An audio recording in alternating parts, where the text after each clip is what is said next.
Thanks for tuning in to the Crescent Method. I'm Scott, and this is my wife, Sarah. Today we're doing the first part in a multi-part series covering the basics of living soil and regenerative systems.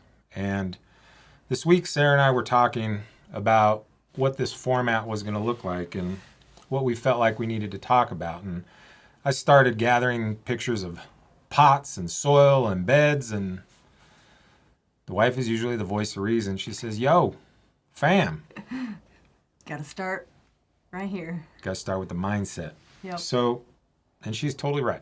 She's totally right. So tonight we're going to talk a bit about the mindset needed to be successful with living soil and or regenerative systems. And hopefully if you're working in a living soil system, that it is behaving in a regenerative fashion.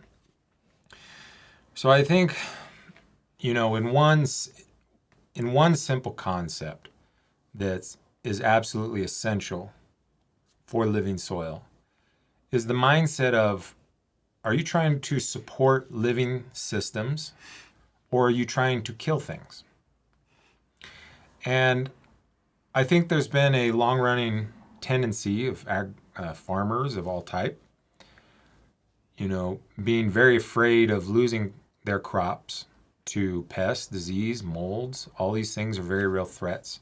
And so in this current era of agriculture, a lot of us are fairly locked in to a fear-based mindset that requires preventative applications of chemical pesticides.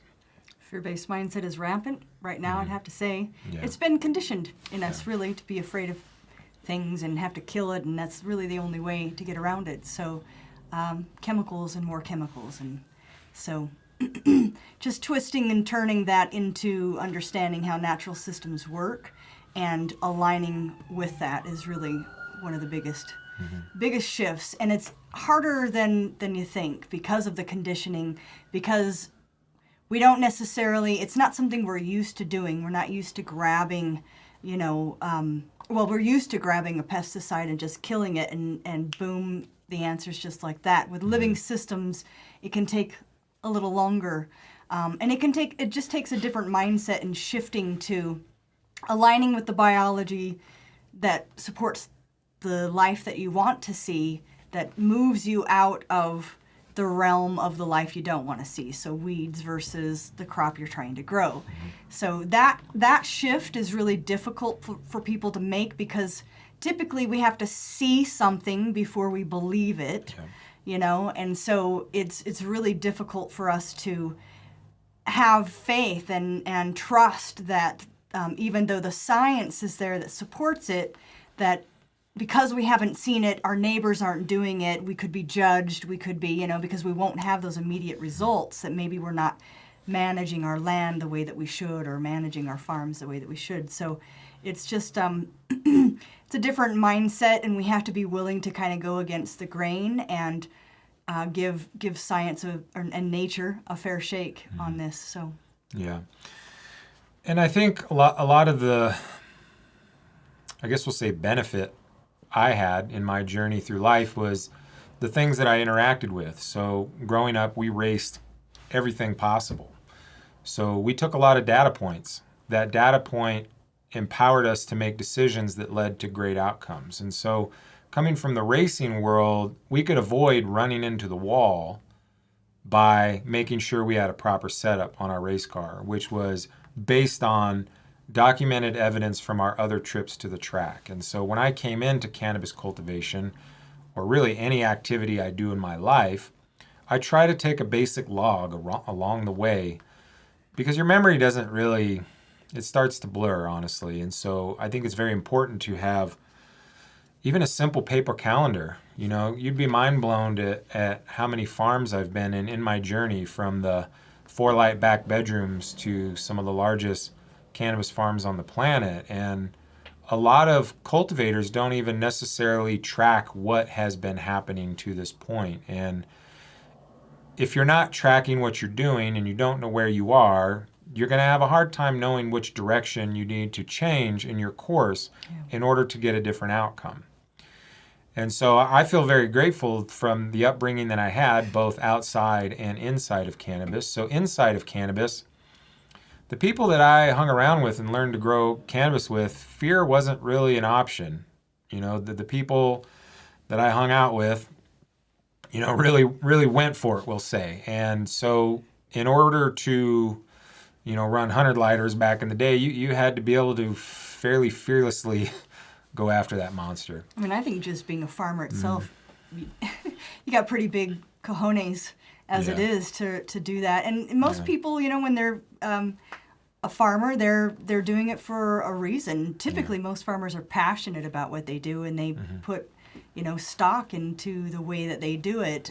Some maybe not so much, but I think that for the most part, that's, they feel like they have a pretty good integrity about it. Everybody likes to feel that what they're doing is the right thing to do, but sometimes we just get caught in a trap of, well, that's the common thing to do, and that's what everybody else is doing, and if I go against the grain and I see them on Sundays or whatever, then maybe I, might get... that is, this anyway. isn't really, you bring up a good point, which wasn't really part of the first bullet point, but was... going with all the other lemmings off the cliff. It's really fascinating how many farms we attempt to assist that have a hard time veering away from the at least most publicized on Instagram norm, right?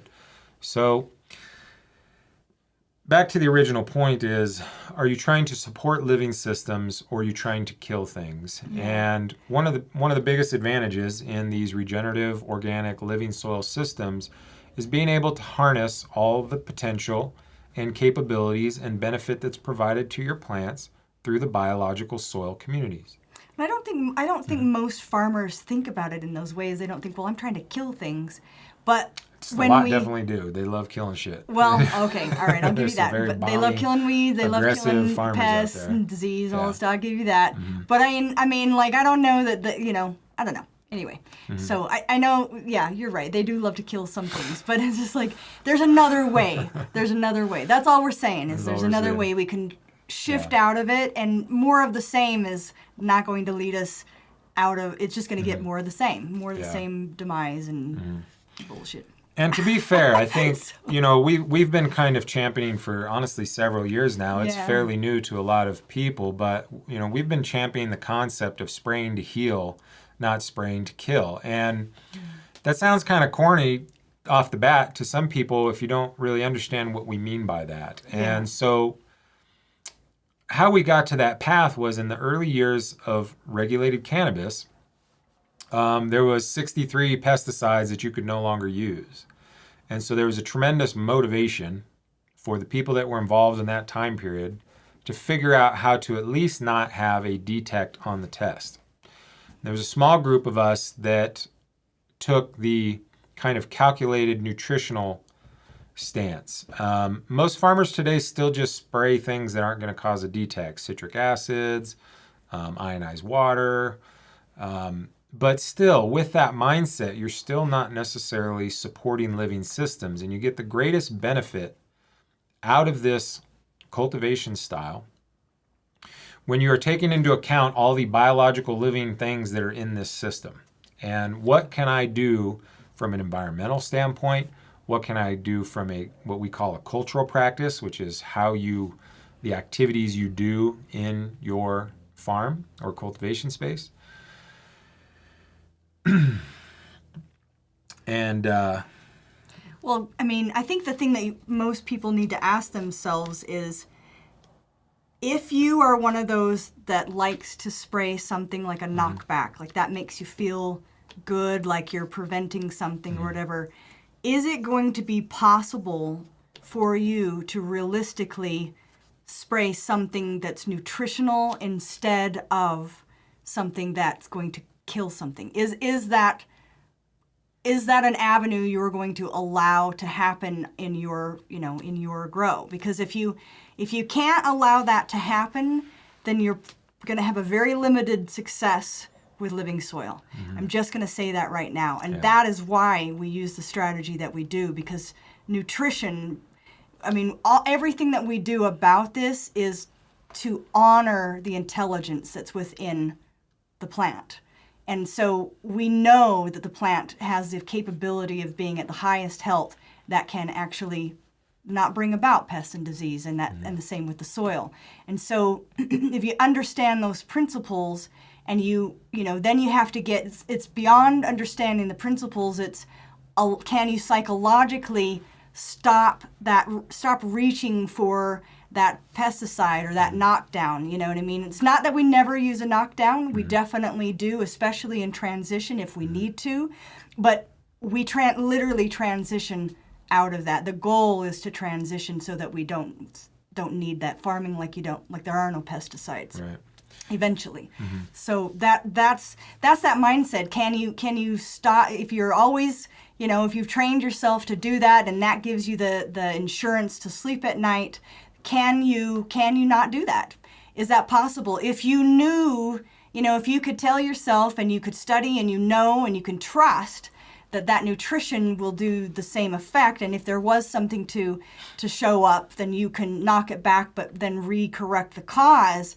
You just have to be willing to let go of the old and retrain to the new, because I can tell you that when we work with farms that can't let go of even an organic spray on a weekly basis, they always struggle for the yields that we talk about, and the maybe not the cannabinoid profiles, but they definitely struggle for the yields that we talk about. And that's just because that microbial ecosystem never really gets a chance to become that diesel engine to work for you.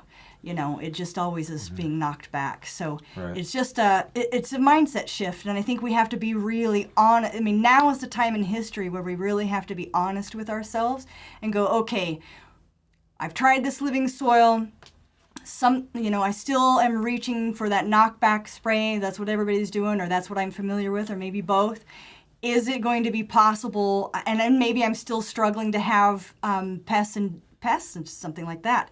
Is it going to be possible for me to do the necessary steps to, correct the cause and maybe not have to reach for a pesticide eventually?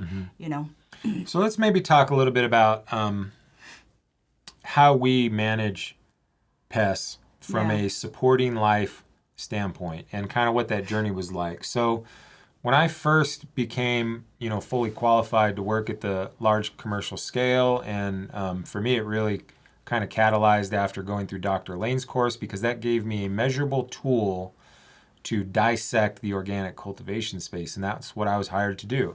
The first 2 years of our consulting, we're working for major farms in the commercial space that typically are trying to figure out why they just had a test fail and had to destroy their flower. And I also provided a lot of assistance for consultants that were managing multiple properties. I was kind of like an in-house accountant. And so I was kind of just turned loose to find answers in the beginning. And so we used our microscope to identify patterns in the biological populations and ratios that were in those soils that were having problems. Interestingly enough, a lot of the same pest problems started to reveal very similar biological imbalances. And so by correcting those first and foremost, those biological imbalances, there's probably an 80 to 90, that's really exacting, 92, 80, 80 to, we do numbers all day, I do exactly. Generally speaking, 80 to 90% reduction in pests when only the biological considerations were addressed in the soil. So pests manifest in a cannabis plant, or any plant really, for, I guess you could say, two main reasons biologically. There's either not enough organisms there, so the nutrient movement is too slow in relation to the demand on growth by that plant. So if you don't have high enough biological activity, it's very common to have thrips. Most of the living soil farms, or what we call thrips, so something that pokes a hole in the fan leaves and leaves a little shiny scar. I can't think of very many times when somebody had a pest they would define as thrips that they were also not below those minimums that Dr. Lane defines as the minimums. So on the old scale, it'd be 300 bacteria, 300 fungi. On the new, it'd be 42% less of that. 140. Anyways, you get the idea. We're slow to move to the new. We're sticking in Yeah. the old one for a bit more. But nonetheless, the important point is below the generally accepted defined biological minimums of bacteria and fungi. I still don't know how to say it. And then the relationship between the organisms, the protozoa that eat that bacteria. So almost every time we come to a farm that has thrips, it's because the thing that eats bacteria and provides nutrients to your plant is not in high enough quantity. Also, the bacteria and fungi are not in enough quantity. So what that means from a biological standpoint is if you don't have enough bacterial populations, there's not enough storage of nutrients. If you don't have enough protozoa, those nutrients are not being cycled fast enough. If there's not enough fungi or fungi, then the oxygen in the root zone is low. That's a pretty standard formula for thrips in living soil. The first strategy to kill thrips is spray an IPM product, almost always neem oil. Lately it's been Suff oil. A lot of citric acid. All of those things are incredibly antimicrobial. And once you take the step to spray for those thrips in a living soil system, you are signed, sealed, delivered a path of thrips from a biological standpoint, because we've worked with tons of farms, man. Tons and tons and tons of farms that took every strategy. Some farms would spray the walls, spray the grounds, but not spray the plant. Still nuke the biology. Still nuke the biology, still had thrips. So it just keeps you in that loop. It keeps you in that loop because you're never able to actually establish the biology. So, and that's the point we want to get across is it's like you got to have the mindset that allows you to step out of that cycle. Okay, so there's a lot of steps to just step out of that cycle. So let's not, we're not trying to minimize or diminish it. This is an hour-long explanation. Okay, so the first reason for pests from a biologically driven standpoint is not enough nutrient storage and conversion of those nutrients. The second is if it's decreased oxygen, so waterlogged, overstimulated through food, and anaerobic. Those anaerobic organisms will drive excessive nitrates, incomplete proteins, and pest and or mold pressure. So you have two reasons why just the biological component are literally driving pest pressure. And then in a let's say a cocoa drain to waste standpoint, we take a lot of farmers that used to do cocoa drain to waste and now they come into living soil. In a cocoa drain to waste, you're constantly flushing out that root zone. If you spray anything on that above ground biomass, on those leaves, on the plant structure, nutrient or poison, the plant will take a certain amount of it and deposit it in the root zone. So with some of the nutrients that you spray to the leaves, it'll deposit them in the root zone. With a pesticide, the plant will almost always try to shed as much as possible into the root zone.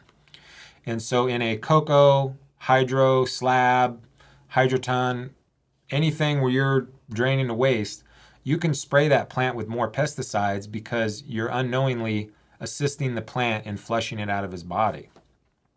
The minute you go into a living soil system, you should never be watering to even full saturation so those compounds build up in the root zone and they continue to be antimicrobial and cause plant growth problems. Once you take the path of spraying that plant with a pesticide, you've now slowed down the growth because you're limiting biology. You're building up IPM toxins in the root zone. All these slow down plant growth. So then the farmer then tries to push the plant more with more nutrients. That then begins to drive the soil anaerobic, or you're overfeeding the plant most often with potassium or nitrogen, which are both electrolytes, which get, I think they call it luxury consumption, which means whatever's there gets sucked right up into the plant. And nitrogen and potassium are both electrolytes, so they create a weak, watery cell. Even though the plant needs nitrogen and potassium, in overabundance of them instead of calcium, you now create weak, watery cells that are susceptible to pest and powdery mildew. So by taking that first step into that living soil system and spraying pesticides, you are now biologically driving an addiction to those compounds.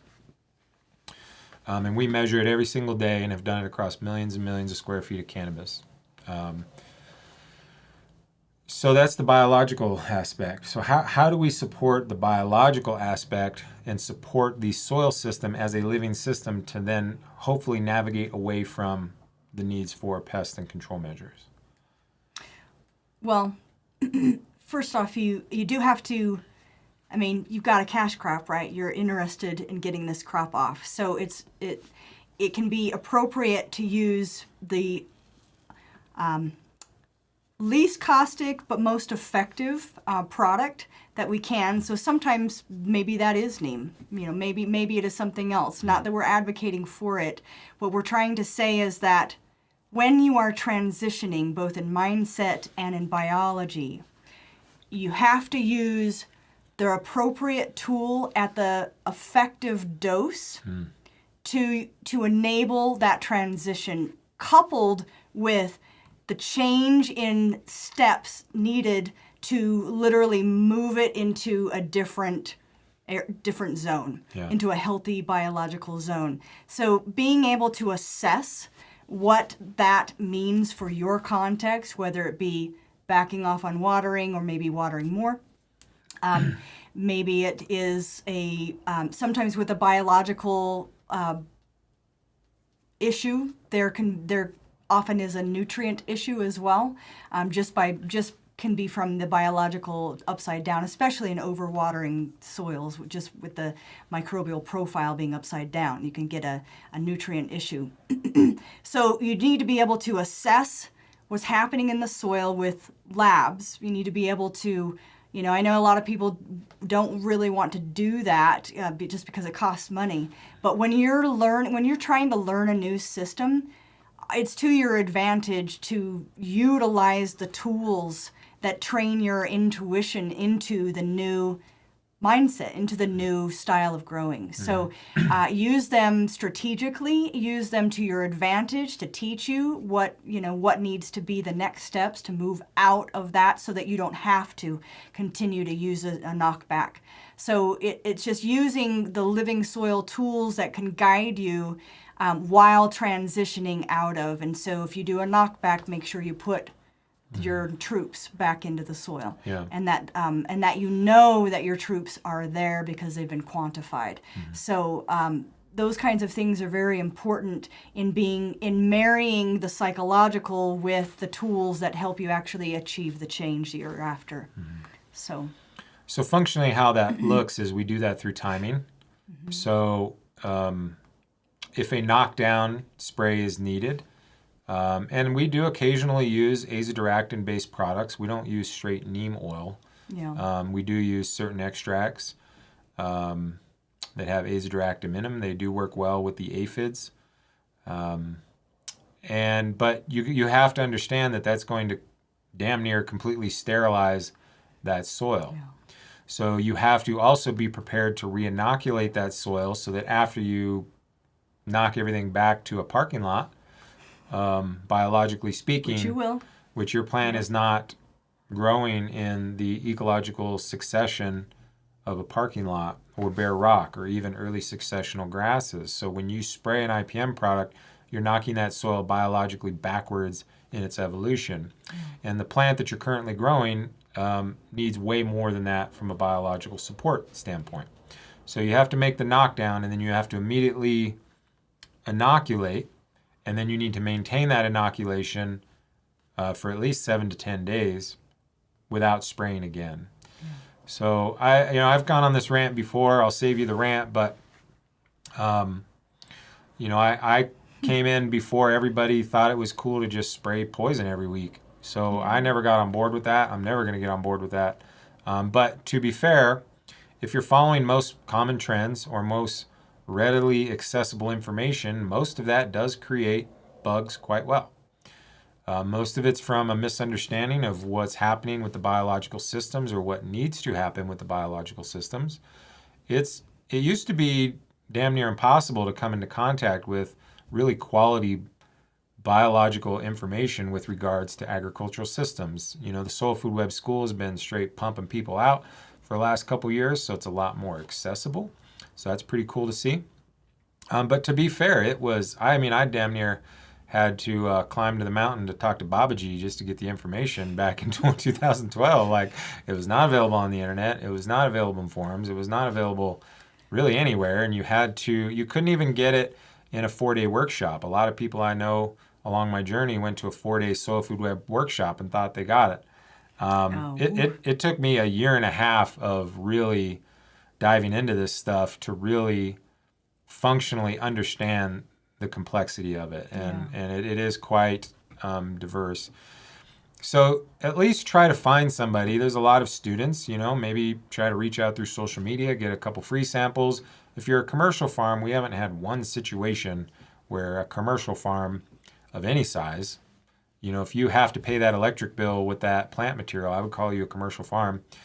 So every single farm above the basic hobbyist has every time gotten their money back on a microscope assessment and a soil chemistry. Even in a 4x4 tent, you will get that money back.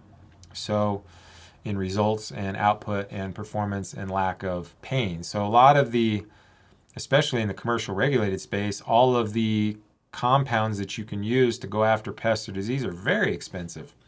I've seen literally $3,000 5-gallon buckets. It's insane. It's just a crazy amount of money. Whereas for, somewhere between $60 and $150, you could do a biological analysis and find that, oh shit, here we go. I got powdery mildew because my soil is super anaerobic. Let's make the change. Boom, mold's gone. So the biological component, that's where we started. That is always the first point for us. How do I behave in this cultivation space that supports these organism communities to provide benefit to this plant so I don't have to come in here and spray a bunch of stuff? So you have to transition strategically from that. If you've been spraying things 2-3 times a week, you can't just stop. Your garden's likely to explode. And even sometimes in that transition, it does explode. We've yet to have a farm get out of hand to where it couldn't be corrected. But sometimes it does get a little scarier before it gets easier. And that's the biggest that's the biggest obstacle for our consulting work is that 10 days after you stop spraying.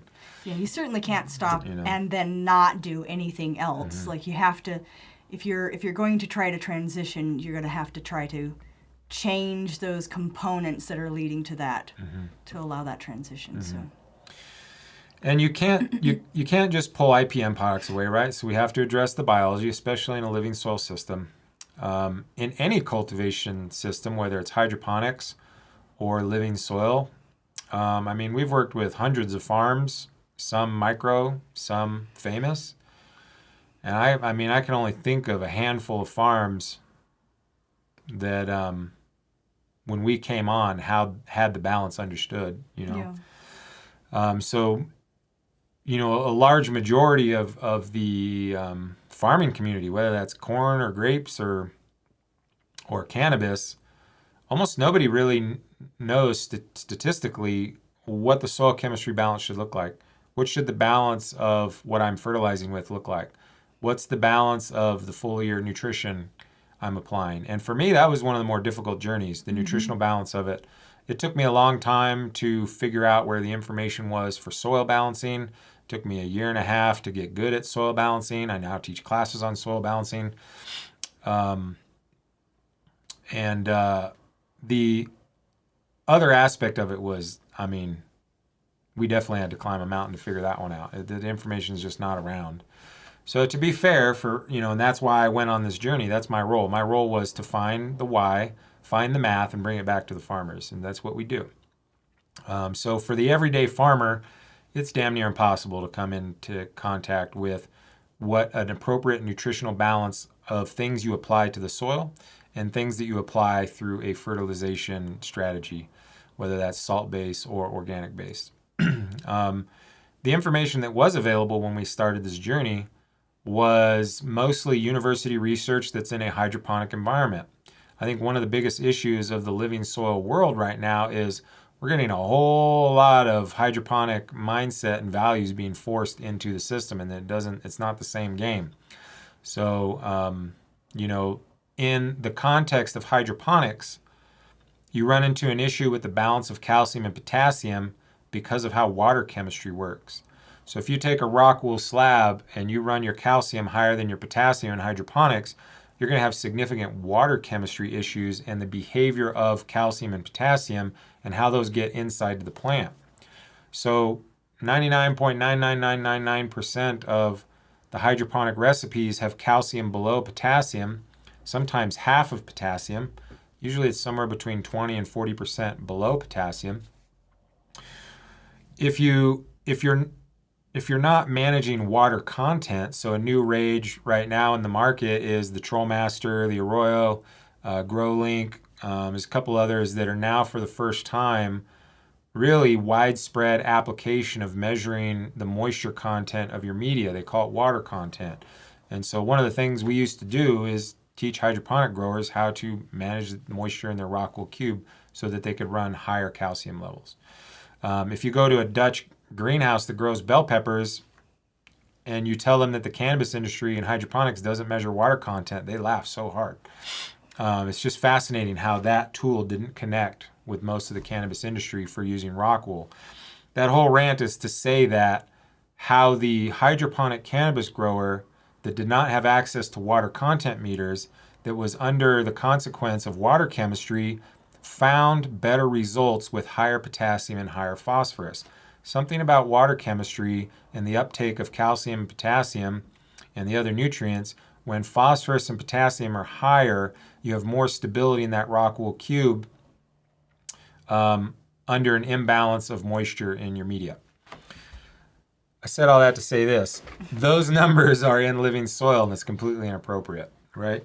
So, and then also in hydroponics, people just keep dumping in pH up and down, which is also typically potassiums and phosphorus, and your numbers are all shot to hell and nobody even knows what the target is. And that alone. That's, I mean, the first, we stopped doing around 2018. We had a couple that just felt weird. We had a big hydroponic farm that had a employee on their company that was lobbying against organic farms. So it was like, all right, we're not helping y'all anymore. But yeah, up till 2018, I mean, we'd worked with 200,000 and 300,000 square foot salt-based cultivation facilities where we were directing the nutrient recipes. And if you analyze the traditional top dress in living soil, if you analyze the feeds that most organic cocoa growers are using, those numbers are very similar to that hydroponic recipe driven by the universities to manage water content and water chemistry, to where the calcium is much below potassium and phosphorus is really high. In a living soil system, that's not what it wants. That's not what it needs, and that's not what you should be doing. So that's why we use the calcium boron. That's why we use the calcium and magnesium.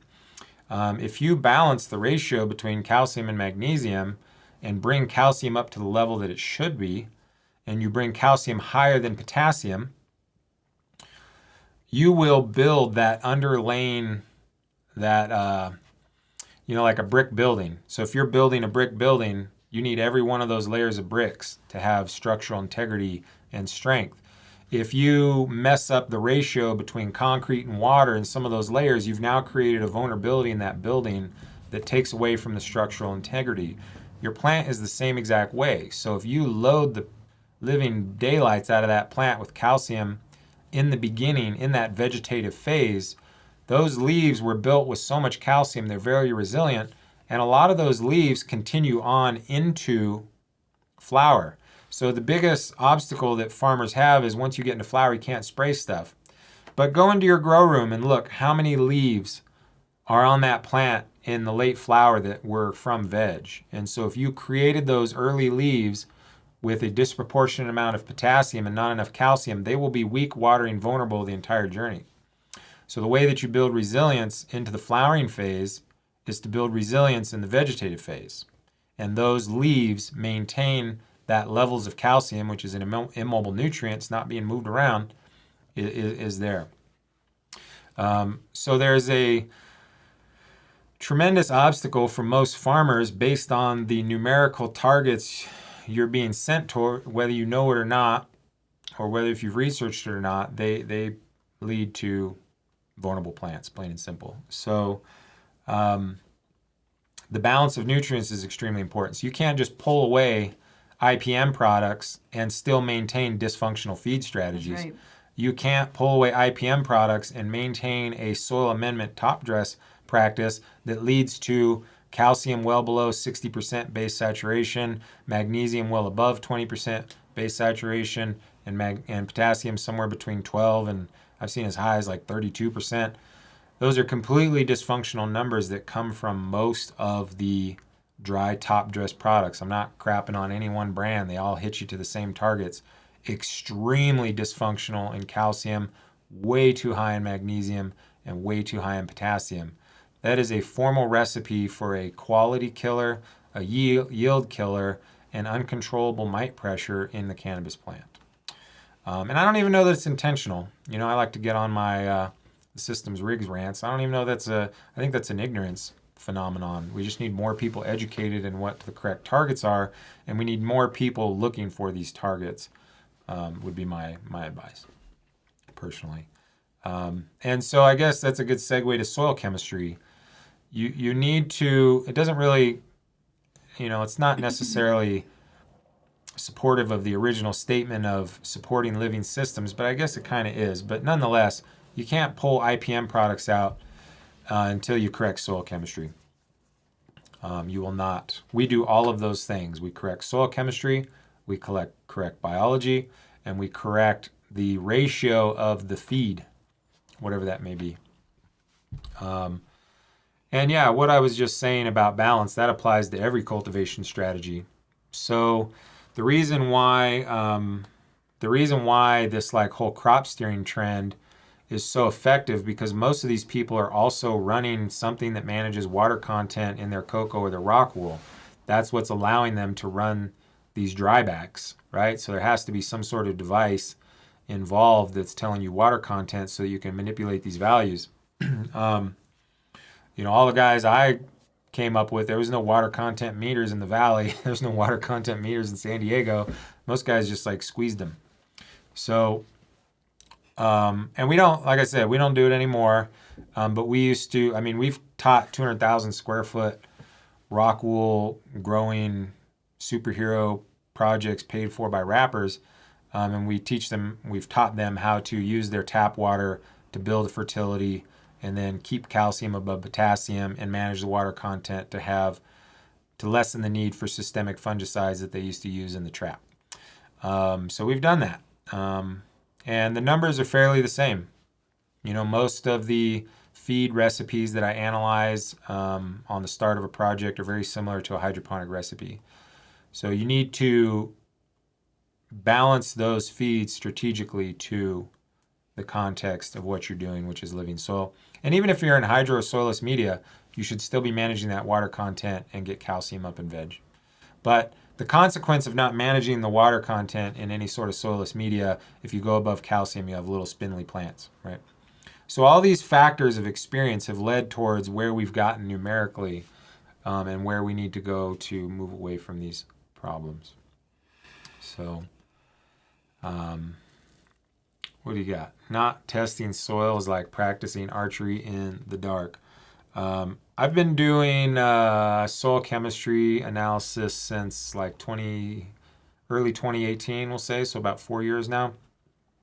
In that journey, I've met two people that were getting to ideal targets just through intention without doing soil testing, and the second one came last week. So up until last week, there was only one farm that was just winging it completely from the hip and was landing that Malic 3 test on the desirable targets. So we need to recalibrate that intention or that ability to not use lab tests. But for now, we should probably just lean on some lab tests until we start to get the old-fashioned farm by the stars skills back, I guess you could say. So what do you think? Do we need to add anything onto what we've talked about, or? I was just trying to think of any other psychology tips. But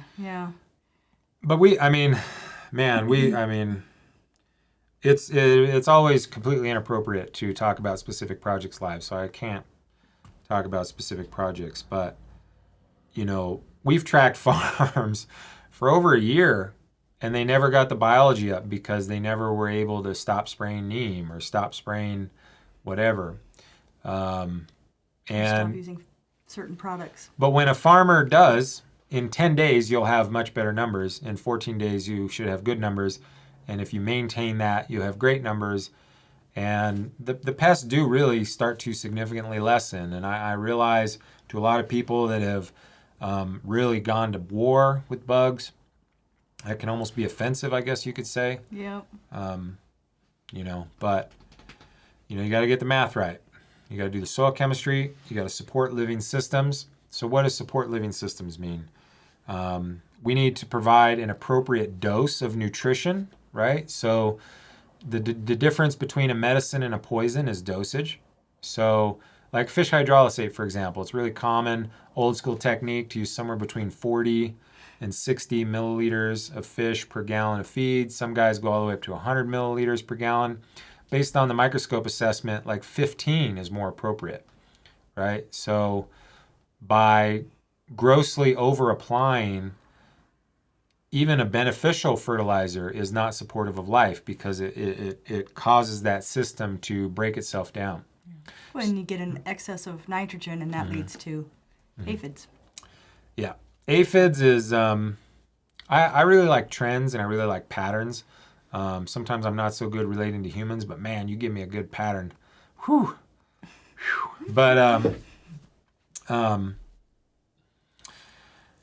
when aphids started to really explode, it was when the market prices really started to drop down to an uncomfortable level. And so the first response of the farmer is, I need to push this plant harder to get more plants. Most farmers do that lifting of yield with nitrogen and potassium. When you do that lifting of yield with only nitrogen and potassium, not calcium, you end up with bugs. I think people have already kind of figured out prior to that point that if you push the nitrogen past a certain point, you get spider mites, or in worst cases, russet mites and broad mites. So people had already kind of sussed that out, that you can only go so far with nitrogen.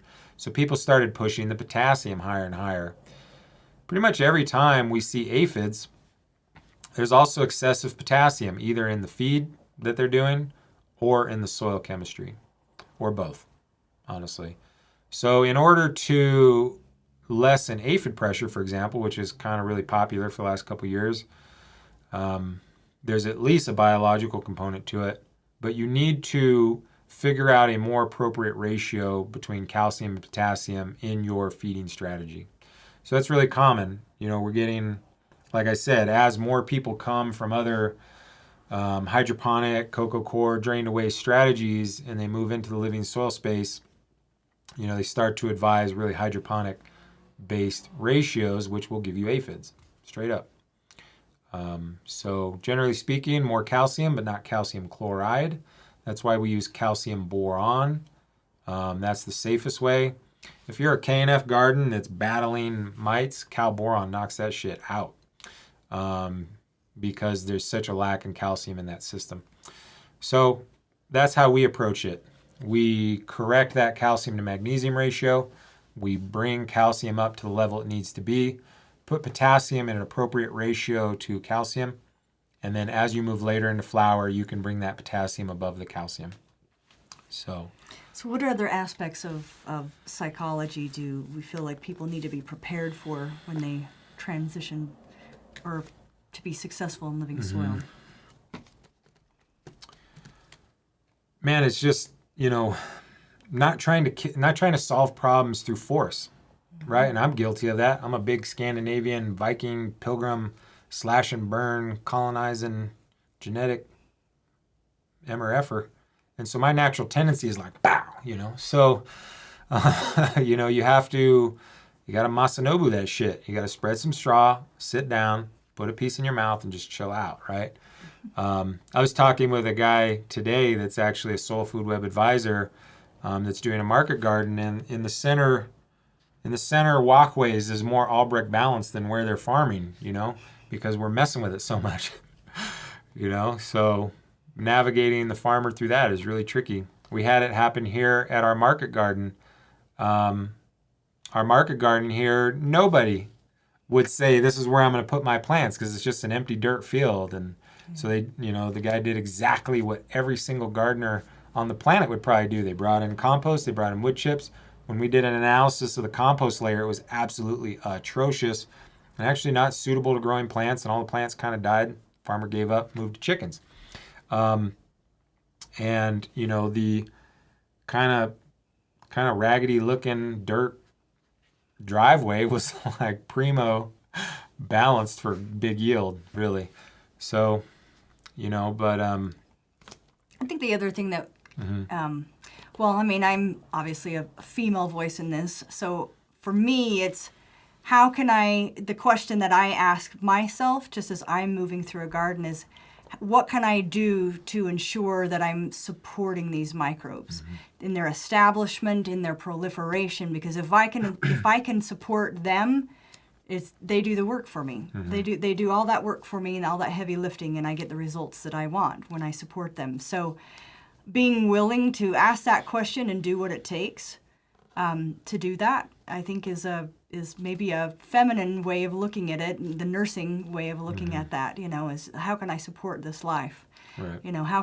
How can I allow them to thrive, and what do I need to change, and what do I need to add, what do I need to remove from what it is that I'm doing, and then knowing whether or not you need to do that but with the testing and all that. So I think that that's an important aspect to it, because I know that in every conversation that we have with growers, I'm constantly assessing what is supporting the life of these microbes in their proliferation and what is not. So having all the things that we talk about, having the appropriate moisture, having enough food resources for them. So I know a lot of people are big on biochar, and I don't mean to rag on it. I think it's more of like a yes and situation. Yeah, you can use biochar, but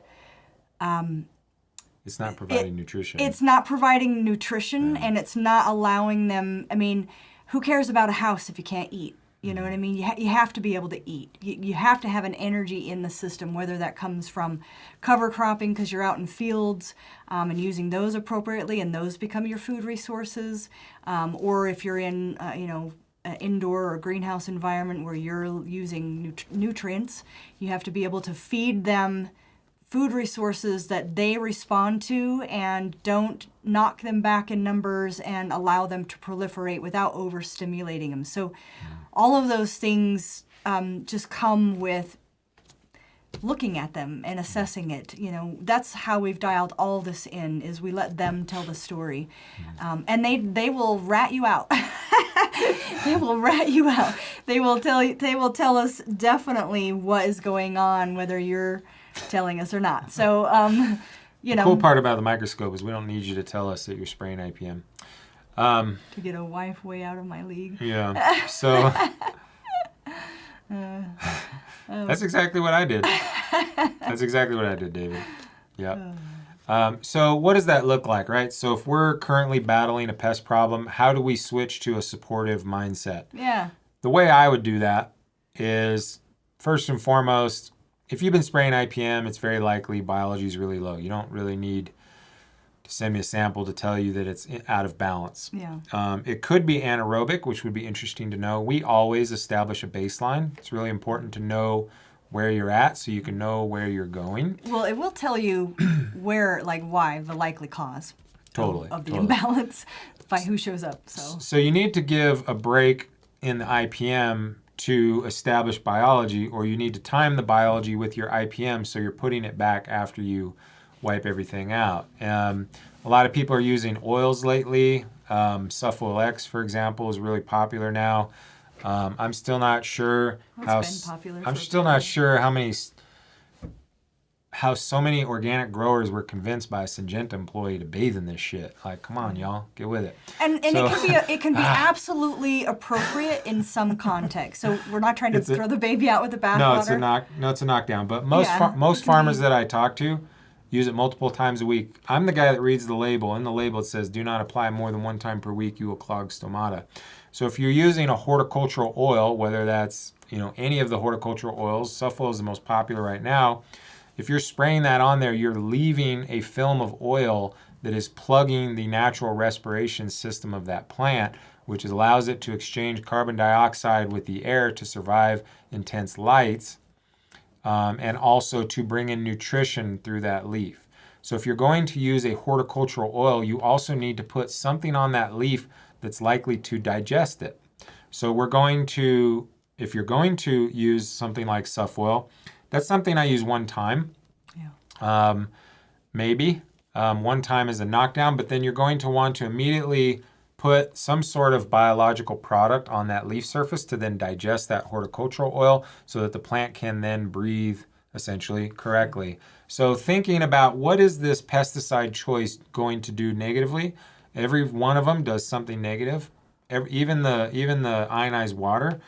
The hydroponic guys that I came from even knew that if something looked weird, you could reset the plant with some properly pH'd foliar applications. And so if you're going to spray 11.5 or 2.5 water, my belief is that you should immediately come back and spray nutrition that's ideally balanced around 6 to 6.6, or spray pH corrected water. Just something to reset the pH on that leaf is extremely important. If you're using a lot of citric acid products, citric acid is what we get gunk out of the lines with. So citric acid breaks apart organic compounds into their smaller components so they can wash away. I 100% guarantee that if you're spraying your plant with a lot of citric acid, you're causing a disruption to the mineral nutrition that's in that leaf. So how many times can you disrupt mineral nutrition in the leaf of your plant without causing a vulnerability that would lead to a pest or disease issue?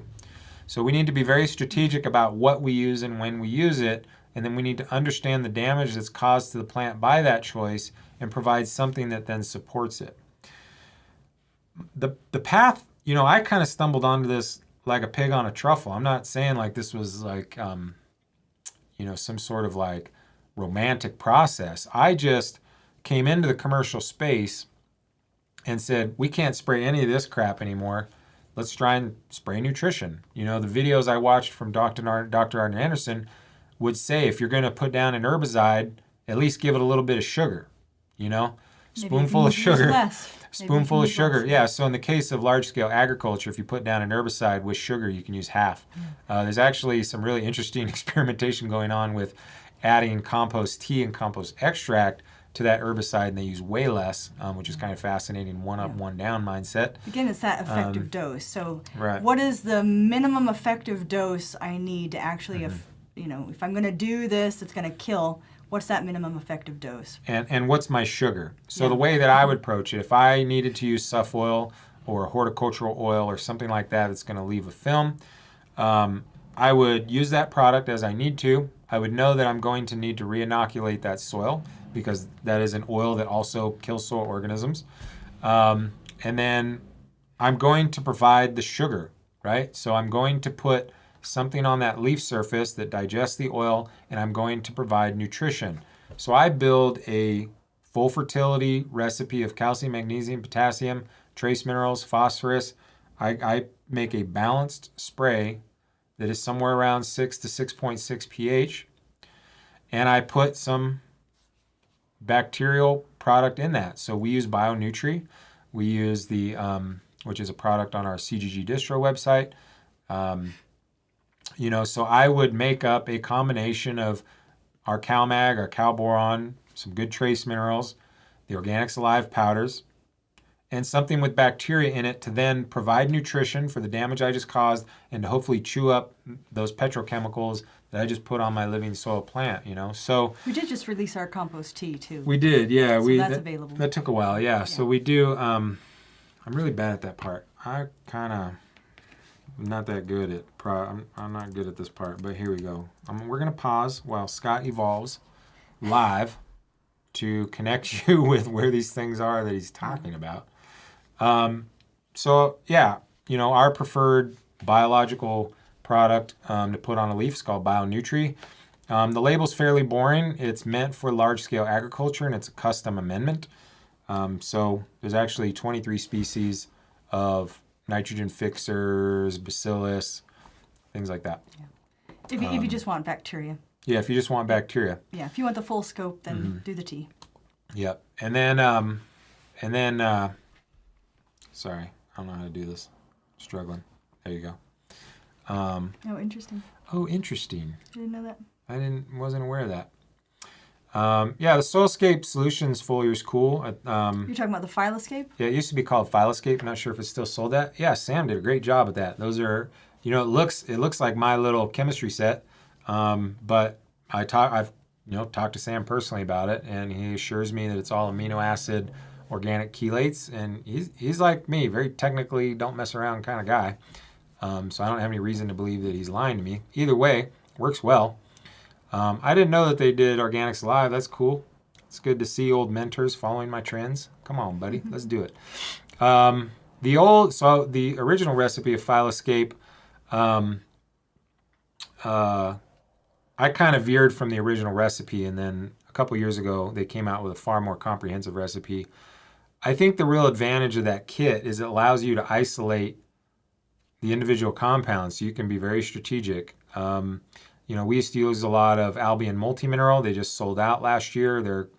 Their damn control went to complete garbage, and there's just trace minerals completely missing in that product. So that would be a good choice to add some copper, that's missing in your, so it's really nice to have those isolates. But in order to start tinkering with those isolates, you need to be doing some testing. And Sam does a shitload of testing. I do the same shitload of testing. That's where we are brothers in one for that. I think it's a fantastic tool. I think for a lot of people, it's a little overly complicated. So just because it's amino acid doesn't mean, I'm not an amino acid expert. I would still test and look at the nitrogen levels. A lot of them are polysaccharides and other beneficial compounds. So if I'm doing anything, I'm measuring it. We send off fertilizer analysis and foliar feed recipes all the time. The lab that we use is $95, and they provide 31 elements, 7 water quality parameters, and the cation-anion balance. 4 of those elements are heavy metals, which in the regulated space keeps you out of trouble. The Logan Labs one is $42, and it's missing most of the trace minerals. In a lot of situations in our consulting work, we see that the water filtration system is not working properly. And you'll have maybe toxic levels of boron or toxic levels of manganese, toxic levels of zinc, and those aren't on the Logan Lab test. And so there hasn't been a lot of situations where that slipped by, but there's definitely 2 distinct situations where I agreed to work with the lower tests in the commercial space, and it did not go well. We missed a trace mineral that wasn't measured on the test.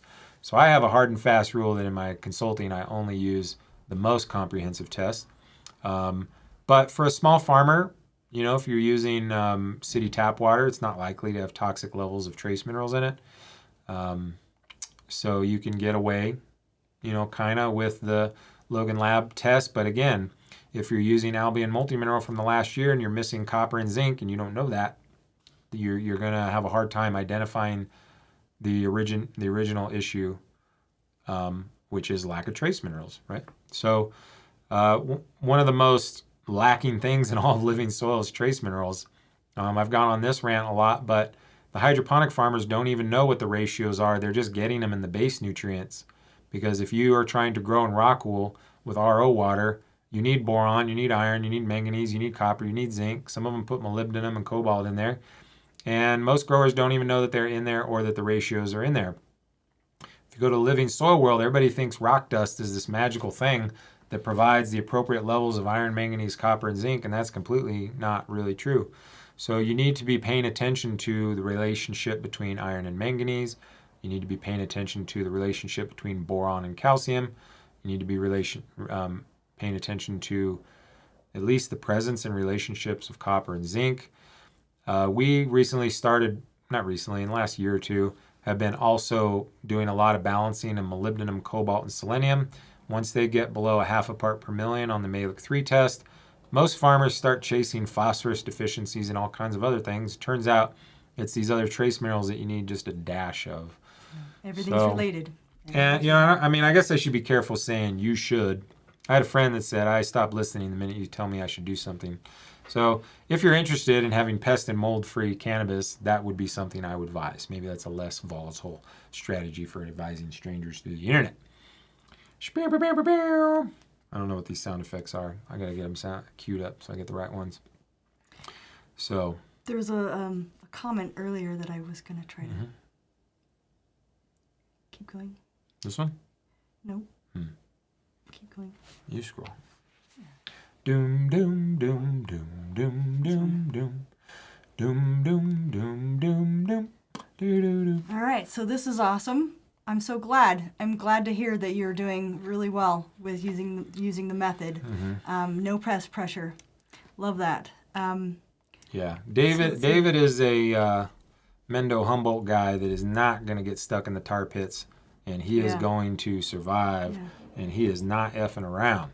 So I like to point that out just to show you that it is possible. You know, people are doing this. We are actually showing people how to move out of this pest pressure, and you know, when we say that you can transition out of not needing pesticides on, at least on a commonplace, that's true. That can absolutely happen. But you know, all of getting all the variables and the causes for pests and disease under control and into balance and harmony with nature, it takes some work. It takes some understanding of what we're saying and putting it into action and leading to the results. So I'm really happy. I love it. It just makes my heart sing when people can have those kinds of results. Because it does, So, and that's the thing, is that regenerative should, sorry. No, you're good. That's the thing with regenerative approaches. That's the whole point in using that term, is that you're literally aligning with life. I mean, when you cut your skin, you have the ability to heal. It just heals. So it's an underlying built-in response to be able to be healthy and to heal as an organism. And so, you know, when we're in alignment with that, that is regeneration. That's the whole crux of the idea, is being able to regenerate and build on build on build and move in a positive direction in increasing coherence, increasing life vitality, increasing harmony in the system, all of those things. So that's the epitome of regeneration. So again, if you're not getting those kinds of results, getting to the root of the problem is very important with living soil, so that you understand what it is that you're doing that's not leading to the regenerative type results. Right. So Yeah, man. So I guess we're getting close to our kind of hour mark that we like to aim for, so we'll keep it open a little bit longer if anybody has any other kind of random questions. I can answer the extract question if you scroll. Let's do that, yeah. So we'll give it a couple minutes for some questions to pop up. Right there. Yeah. So how often do we apply a compost extract when biology is deficient and need more frequent microscope? Do you need more frequent microscope assessments? Not necessarily on the needing more microscope assessments. So this is just going to depend on context. If you're out in a field, it may just be one more appropriate extract out while eliminating the cause that didn't allow them to establish in the first place. Yeah. Now, if that happens to be organic matter and you're in a field and you don't have that organic matter, that energy to feed those microbes has to come from somewhere. If the organic matter isn't there, then that means their food is not there, which means they can't proliferate, they can't establish, and they can't work for you. So you're going to have to feed them. So I'm just trying to point that out, that there are contextual nuances to what can prevent them from proliferating. So we're happy to work with you on like why that might be, but it's just, it's just about being humble enough to say, okay, this is really what I want to accomplish. I want to work at making sure that I'm successful in this regenerative approach, meaning I'm going to get this as my result. I'm going to get high health, high yields, and high medicinal compounds from my plant. That's regenerative. That's healthy. Doing what it takes, doing the lab work, it's a minimal investment to get, a major payoff in the end. And that's really what it's about, is being being smart about where to put your investment when you're learning, teaching yourself, using these tools, to your benefit. So. Yeah. And, this is the tough part about talking about really any kind of farm, is that everything that we talk about is so similar to most gardens. And that's honestly, one of the reasons we've spoken so little in the past. Like, we're not here to make anybody feel uncomfortable or feel any kind of bad way. Like, Smiley is doing a great job, in my opinion, of making the best of what is currently popular. We'll say that. Yeah. And I think, the main reason I got off Instagram is because, we're working inside these various farms, and then I also see the news feed, and, I come behind other advisors and I see the news feed, and I come behind, and it's just. And then he has a stroke when he comes home. Yeah, and then I'm just like, I can't. Bunch of fake. Dude, I come from Surf and Skate Southern California. Like, if you were a fake, you got called fake. You know what I mean? And you can't do that in this world. I can't just come on here and call everybody out every week, and I can't do that. Yeah. So just so you know, let me finish though. Sorry. So, Smiley, the things that Smiley might feel are similar in his context are literally 7 conversations I've had this week of the exact things I've talked about. So, the thing that I really admire about Smiley is he's damn near doing real-time updates of his garden. And even if somebody is regularly posting on Instagram, I promise you, those are not real-time photos. We've worked with farms that put up 1-year-old photos, like everything's peachy, when they just wiped a room from crop loss, right? So, and mistakes happen and problems happen, and that's just is what it is. But Smiley's doing a phenomenal job of live feeding exactly what's going on in his garden continuously, which takes some real cojones. So I got nothing but respect for Mr. Smiley. And he's doing the best job, I think, with what's currently popular, and the context with which his grow has been built. And it's every little component about Smiley's growth and his journey is spot on to what most growers that came from where he came and moved. It's the same. Everybody's on the same path. So that's what I appreciate so much about his channel, is that he's literally showing and just being like, well, this soil's this batch, this soil's this batch, how do we make this work? And most people do that. And even commercially, we'll go to a massive commercial farm and they still bring in soil in batches, and it's all crazy different and creates hella problems. So our goal is to be able to provide more solutions to the smaller scale grower, and that's stuff that we're working on right now with our classes. We're doing some cool stuff with the Organics Alive powders and our other nutrients coming up. We'll announce that here in another week or two. We're really got some cool stuff on the horizon. Yeah. So I was just going to say that what's common in when people are saying biology and nutrients is they're typically only in practice using bacteria and maybe some mycorrhizal spores and calling that biology. It is biology, but it'll keep you in mineral deficiencies, and it'll keep you stuck, really. It'll keep you stuck in really high nutrient inputs and high costs, because you have nothing there to release the money in the bank. Right. So just FYI. Yeah. And a lot of mindset stuff. So a lot of guys like Smiley that came from other hydroponic worlds, like moving plants around and certain stuff like that, and that makes a lot of sense a lot of times. A lot of guys are really dead set on doing that, and so the hardest part of our consulting work is getting a farmer from another area of cultivation style to settle into the concept that you need to veg these plants over here, and you need to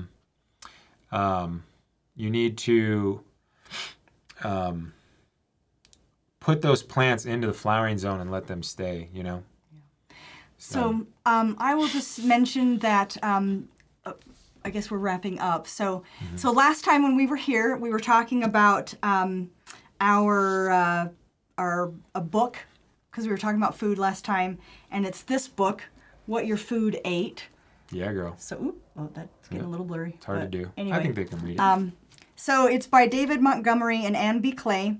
I've now got the book. I just barely started reading it, so I do have a couple of people interested in following along. So yeah, at some point in time, probably in the next couple of, to give me like 2, it's a fairly big book. So We'll yeah, one chip one away bite at of the it and- elephant at a time. Yeah, maybe we'll just do a couple chapters at a time and talk about it. But anyway, this will be on the agenda, what your food ate. So Yeah. Sarah and I are book nerds, and we realize yeah, that most people aren't. That's one of the Yeah. things that got us. it's on Audible. That's one of the things that got me to this commercial position is from the day I first went to a cannabis cultivation facility before I was nobody, I still went and tried to figure out what was happening. And I was the researcher, nerdy guy that read the books and come back to the grow and say, I think it has to do with calcium. And so we're going to try and bite off some bites of some books and just kind of share some nuggets with you guys. Yeah, we may do a few other ones as well. So yeah. And just like everything else, it'll be a constant evolution moving forward towards the goal with little tweaks here and there. Yeah. So the most important part about what we've been talking about is to make small incremental changes of which you can quantify. So even in our consulting work, even if everything's wrong, we never come in and change everything. That's a recipe for disaster. A lot of cannabis farmers have already experienced that. And so, but really importantly, you need to make small incremental changes. If you're in a living soil system, I think you're missing the biggest component if you're not starting with learning how to use biology to your advantage to provide support to your plants to deal with most of the health problems. So.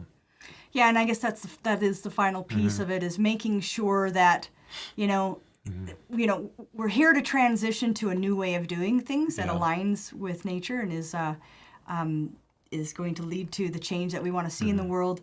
So, what you can do is to take all of this and make those incremental changes and write them down as to what you're seeing in those positive results or whatever, what worked for you. So one, you can solidify in your mind, yes, that worked, now what kind of thing. But just to be able to go back and go, well, what was the change? And sometimes that's very helpful to go, well, what did I do back then? So not that you have to necessarily record every little thing of your life, but it is a good just management strategy to record those things. So yeah, Very good. Yeah. And yeah, audiobooks are dope. We do that. I like listening to my ear. You can really chop out a book while you're farming. A lot of the growers listen to them while they're in the grow room or greenhouse, if you can hear over the fans. Yeah. So. All right. Well, I think we stirred up enough today. I think we shook all the bees we should shook for one adventure. And just thank you so much for keeping showing up and being here with us and taking this journey and doing the good work, being the change we want to see in the world. So thanks so much for showing up. Yeah, man. Thanks, guys. We should get like some sort of tagline to end with. We Peace, love, and microbes. How about that? We need a lot of things. We're not We'll end with YouTube. peace, love, and microbes. How Peace, about love, that? and microbes. Peace, love, and microbes. Microbes matter. Microbes matter. Microbes save lives. Microbes save lives. Microbes save lives. Yeah. I like that one. Yeah. So, All right. yeah, man. I mean, we're slowly figuring this crap out. At some point, we'll be a YouTube content creator that people will think we know what we're talking about, right? So we'll get some more razzle dazzle. We'll get some neon lights and shit. We'll really turn this bitch up. And until for then, is all I got for you. See you next week. We're going to talk about step 2. I think step 2 is going to be the basic components: containers, pots, beds, and soil. And we're going to dive into that. Or maybe we should start with biology. Did we already do biology? We'll work it I out. don't know. We'll figure it out. We'll get it together. Yeah. Later. Thanks everyone for showing up. Have a Later, great night. guys. Yeah. See you later.